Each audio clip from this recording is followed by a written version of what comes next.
ये सत्येंद्र मिश्रा किया है। सत्येंद्र अपने हाथों से दिया हूँ सर। आप इसमें कैलाश दुबे भी रहे जो कि वो भी दिए। शपथनामा के साथ कलेक्टर मैडम को ज्ञापन दिया। पैसे लेने देने के चक्कर में नजदीक वालों को मेरे पास एक रिकॉर्डिंग है उनकी जिनमें वो साफ सीधे बोल रहे हैं कि 50,000 रुपए चाहिए। इस तरह का कोई भी मामला अभी जांच कमेटी के समक्ष आया नहीं। सबसे पहले तो सत्येंद्र मिश्रा सर, उसके बाद भदौरिया सर, ये दोनों लोग मिलके नहीं चाहती कि मैं जाती हूँ। मेरे को अपनी जान का भी खतरा है कि इन लोग के माध्यम से कहीं भी टक्कर मार के मेरे को जान से भी मार दिया जा सकता है। इनकी अनुमति सबसे लास्ट में आई है, तब तक यहाँ स्थान फुल हो चुके थे। देश से गरीबी हटाने को लेकर मोदी सरकार ने भरसक प्रयास किए, लेकिन अफसरशाही सरकार के मंसूबों पर पानी फेर रही है। नमस्कार, आप देख रहे हैं मैहर टाइम्स। आपका बहुत बहुत स्वागत है। मध्य प्रदेश राज्य ग्रामीण आजीविका मिशन, जिसे राष्ट्रीय ग्रामीण आजीविका मिशन यानी कि NRLM भी कहते हैं, जहां एक और ग्रामीण विकास मंत्रालय भारत सरकार ने 1 अप्रैल 2013 से स्वर्ण जयंती ग्राम स्वरोजगार योजना SGSY की पुनर्संरचना करते हुए उनके स्थान पर दीनदयाल अंत्योदय योजना राष्ट्रीय ग्रामीण आजीविका मिशन NRLM नामक नया कार्यक्रम प्रारंभ किया, जिसका मुख्य उद्देश्य गरीब ग्रामीण लोगों को सतत आजीविका संवर्धन और बेहतर वित्तीय सेवाओं के माध्यम से सक्षम प्लेटफॉर्म प्रदान करना है, ताकि उनकी घरेलू आय को बढ़ाया जा सके। वहीं जमीनी हकीकत कुछ और बयां कर रही है। बात करते हैं मध्य प्रदेश के मैहर जिले की, तो स्व सहायता समूह की महिलाओं ने संबंधित जिम्मेदार अधिकारियों पर रिश्वतखोरी का आरोप लगाते हुए भ्रष्ट अधिकारियों के खिलाफ मुहिम छेड़ दी है। मैहर टाइम्स ने जब धरातल में जाकर देखा तो सरकार की यह योजना जिम्मेदारों द्वारा शिकार होती नजर आई। बता दें, जिस अधिकारी पर आरोप लग रहे हैं यानी कि सत्येंद्र मिश्रा वर्तमान में विकास खंड प्रबंधक के पद पर हैं, जो कि पिछले 7 से 8 वर्ष से मैहर में ही पदस्थ हैं, जो कि अपने आप पर एक बड़ा सवाल खड़ा कर रहा है कि कैसे एक अधिकारी एक ही जगह इतने वर्षों से पदस्थ है।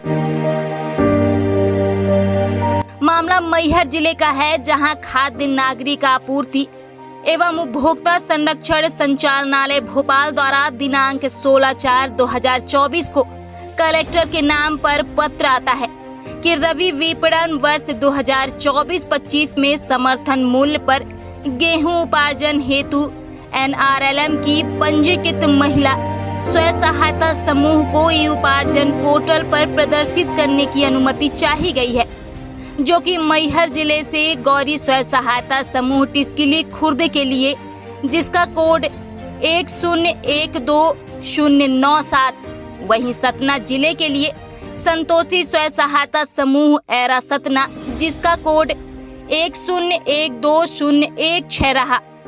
दोनों ही समूह एक ही पत्र में दर्ज रहे, लेकिन सतना जिले के लिए संतोषी स्व सहायता समूह एरा को कार्य मिल गया, लेकिन मैहर जिले से गौरी स्व सहायता समूह टिस्किली खुर्द को कार्य नहीं दिया गया। मेरा नाम पद्मा पाठक है, मैं गौरी की अध्यक्ष हूँ। क्या अभी जब आवेदन निकली हुए थे कि हमको खरीदी के लिए फाइल लगाना, आवेदन करना है, तो हमने भी फाइल लगाई। बाकी लोगों का तो हो गया, लेकिन हमारा नहीं हुआ है। क्यों नहीं हो पाया, क्या कारण बताया जा रहा है? कारण ये है सर, इन्होंने पैसे की हमसे डिमांड की थी। हमने पैसा 50,000 रुपए दिया था, 60,000 रुपए दिया हमने, और हमारा नहीं हो पाया है। बाकी लोगों का तो हो गया। लोग बोल भी रहे हैं कि आपने कम दिया, 1.5 लाख रुपए लगा। कलेक्टर मैडम से मैंने और बहुत सारी दीदियां जो क्षेत्र में थी, उनका नहीं हुआ है। हम लोगों ने सब शपथनामा के साथ कलेक्टर मैडम को सबूत इसके पीछे कुछ ऐसा कुछ बड़ा है? हाँ सर, मेरे पास एक रिकॉर्डिंग है उनकी जिनमें वो साफ सीधे बोल रहे हैं कि 50,000 रुपए चाहिए। अभी याद नहीं, फिर हल्ला करने पे जी सर ज्यादा होने लगता। दूसरा ये भी तुम समझते हो कि ये है फूड से, वो जहाँ खरीदी हुआ है तो होना वहीं से है। तो इसमें सिस्टम भी जानते न हो, चूंकि वो कह रहे हैं कि भाई भी मैं ऐसा मान रहा हूँ कि 50 के आसपास, और अपन बात कर लेते हो क्या है कि उसमें जीएसओ के भी साइन होते हैं जी सर। तो तुम जानते तो हो कि वो संकल्प वही वो करेंगे नाटक। जी सर। तो अभी अपन मान रहे देखते हैं उसमें कुछ ऐसे तो 50-50 तक। और अभी ये सुहौला नहीं आया सर, एक समय से कुठलगा सुहौला एक अपने से बताओ खाली है क्या सुहौला? हाँ सर, सुहौला खाली है सर। नहीं कोई दूसरा प्रभार में देख रहा सेल्समैन? हाँ सर, प्रभार में देख रहे हैं।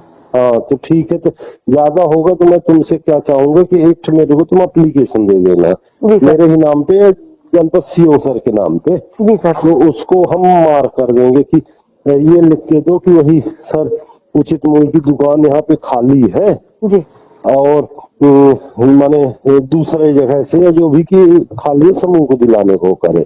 तो हम क्या है कि हमको डीएसओ को एक चिट्ठी लिखनी पड़ेगी कि ये आवेदन आए तो इस पे भी वो करें कार्रवाई। जी सर। तो वैसे मैं हालांकि तुम्हारे बगैर भी एक चिट्ठी उनको लिख के भेज रहा हूँ कि जो जो माने अभी खाली है वर्तमान में वो उनको सूचित करें। जी सर। तो हो सकता है सूचित करेंगे तो वैसे ही आ जाएगा। ये डाटा 2 साल पहले का है, कभी इसमें पिछले साल भी ये वही थी, वही वाला। तभी लगभग अपने पास 30-35 दुकानें तभी अपन प्रथम चरण में उनको उठाए ले रहे हैं। जी सर। दूसरे में तब तक अपन नाम मांग के फिर उनका भी वो करवा ले रहे हैं। जी सर। ठीक है, तो यादव तो बताया था कि एक सीओ सर के तुम नाम पे चिट्ठी दे देना। जी सर। तो सीओ सर से मैं मार्क करा के और मैं वहाँ भेज दूंगा। जी सर। अब इसमें क्या है कि पूरा सिस्टम, इसमें एसडीएम साहब को भी शामिल करना, उनके भी वो होने हैं और फूड को भी करना, इसलिए थोड़ा मोड़ा माने सब जी सर करके हो जाएगा। तो ये माने 2 पैसे मिलने भी लगेंगे। इसमें सबसे अच्छी बात है कि 8,000 रुपए सैलरी भी है। जी सर। बता दें, उक्त वायरल रिकॉर्डिंग पर मैहर टाइम्स यकीन नहीं करता, लेकिन पीड़ित के कथनानुसार प्रसारित किया गया है और आपने सुना कि ऑडियो में 50 का जिक्र किया गया है। वहीं सीईओ और एसडीएम सहित अन्य अधिकारियों को साथ में लेने की बात कही जा रही है। मतलब जैसे होता है बहुत क्लोजिंग बात करते हैं, जब उनको पैसा चाहिए होता है बहुत मीठी मीठी आपसे बात करेंगे, जाल में फंसाएंगे, जैसे आप फंस जाएंगे। और जितना उनकी डिमांड है 1.5 लाख रुपए, अगर आप दे रहे हैं तो आपका होगा, नहीं तो नहीं होगा। आप कितना भी घूम फिर के प्रयास कर लीजिए। गौरी स्व सहायता समूह को अध्यक्ष पद्मा पाठक से बात कर मैहर टाइम्स से पहुंचे मैहर जिला खाद्य आपूर्ति अधिकारी के पास। सबसे लास्ट में आई है, तब तक यहाँ स्थान फुल हो चुके थे। और ये कारण भी है कि सतना और मैहर का पोर्टल, ई उपार्जन पोर्टल अभी एक ही है। तो जरूरी नहीं है कि हमारे लिए कोई अलग से स्थान है नहीं, सतना से जो बचा हुआ स्थान हमको मिला है। जब तक इनका आया है, हमारा संभवतः हमारा स्थान 12 तारीख को 13 तारीख को ही फुल हो गया था और इनके ये अनुमति आई है 16 तारीख को। उसके बाद हम लोगों ने एक लेटर जारी किया था कुछ अतिरिक्त केंद्र की, वो अनुमति नहीं मिल पाई।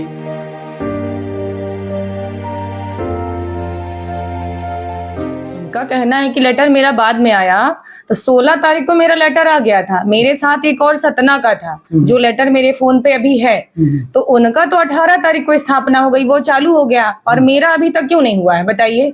और मेरे बाद वो बोल रहे थे कि 14 सोसाइटियां होना है मैहर में पूरी, तो 14 पूरी हो गई थी, लेकिन अभी तो 3 और हुई ना, तो वो डेट फाइनल कर दी।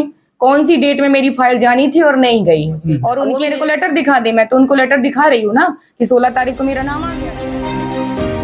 मुद्दे की बात यह है कि मैहर जिले से गौरी स्व सहायता समूह इसके लिए खुर्द को दफन कर मैहर जिला आपूर्ति अधिकारी दिनांक 22/4/2024 को मैहर जिला कलेक्टर को पत्र क्रमांक 243 के माध्यम से 9 अतिरिक्त केंद्रों की फिर से मांग की गई, जिस पर गौरी स्व सहायता का भी जिक्र किया गया, जबकि पूर्व में ही गौरी स्व सहायता समूह के लिए पत्र आ चुका था, जो कि विभाग की कार्यप्रणाली पर कई संदेह खड़ा कर रहा है।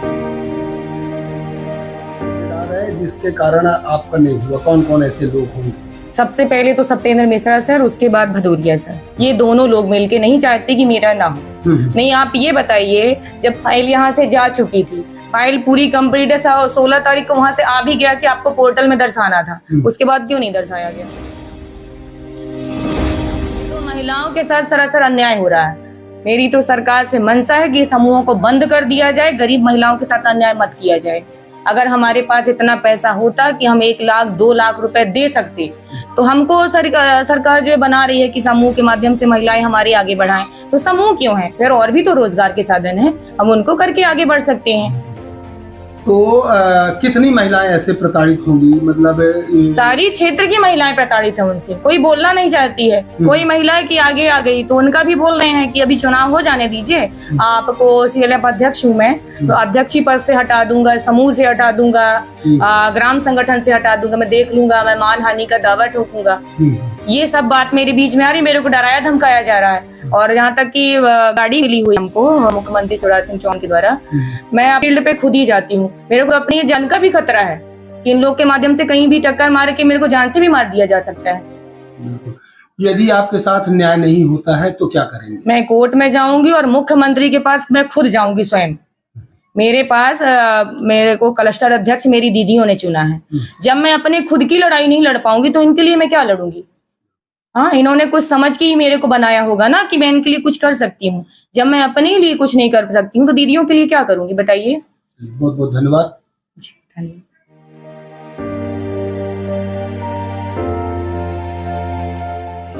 सर, इस समय खबर चल रही है मिश्रा जी को लेकर कि कोई घूस लिया गया है और इस तरह के कई आरोप लगे।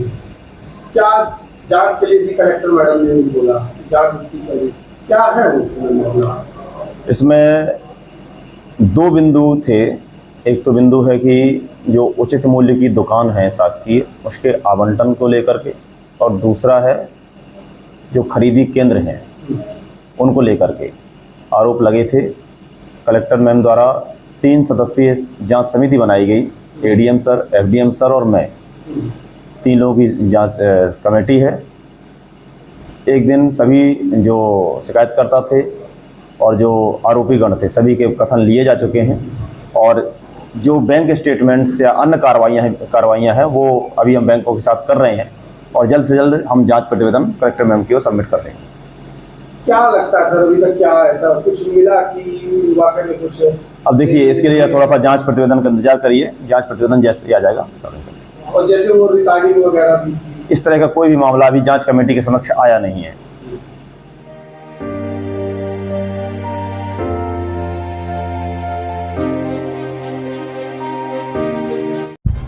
वहीं मैहर जिले में लगभग 2000 समूह हैं, जिस पर उपार्जन का कार्य लगभग 31 समूहों को ही मिल पाया है।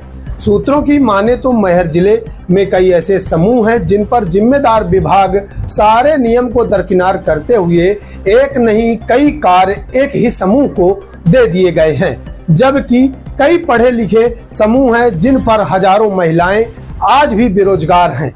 जिस प्रकार से मैहर में समूहों की स्थिति है, बड़ी जांच का विषय है। फिलहाल जिला कलेक्टर को इस बात की शिकायत होने के बाद टीम संगठित कर जांच की जा रही है, जो कि कई बड़े चेहरों को सामने ला सकती है। इस खबर से जुड़ी तमाम अपडेट हम एपिसोड बाय एपिसोड आपको दिखाते रहेंगे। धन्यवाद, आप बने रहिए मैहर टाइम्स के साथ। धन्यवाद।